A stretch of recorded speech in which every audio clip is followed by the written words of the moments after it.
wala pa yung pinsan ko idol, in-take dito siya sa Paris Hill, Bato sa Content Famous Avenues Station. Kasi nag-abot naman po kung saan na siya. Kasi may lalakarin kami. Punta kami ng Upwood.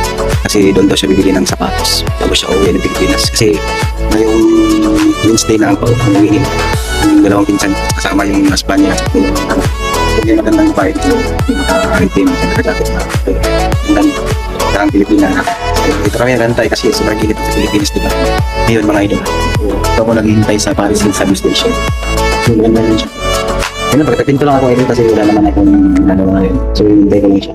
So ako, kung ako sa inyo idol, kung parang paisip kayo ng content na mas madali, adi umay lang kayo kasi katulad ko, busy. So wala akong time sa mga tutorial, pero alam ko naman, kaya dito ako na-focus sa Tulugan lang kasi dito kung ano yung mga binabago ko dito sa Canada, ano yung mga experience ko. So may bus dito ay kung doon sa Butters side, yung bus 32 Paris Hill. Galing St. Clair to Paris Hill, back to St. Clair East, going to West St. Clair Station. Yan ang idol lang makita rin.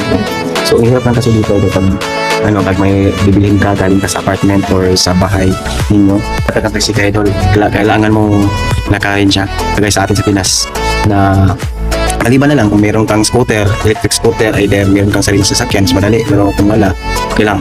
Kasi ako sana, nais kong bibili ng sasakyan, kaso lang, hindi sasakyan, yung electric scooter, kaso lang, parang bawal kasi siya isakay sa train at saka sa bus. Ginabawal siya kasi ang nabalitaan ko, ginabawal daw siya ngayon kasi meron daw dating sumabog. So yun, kaya pinagbawal na.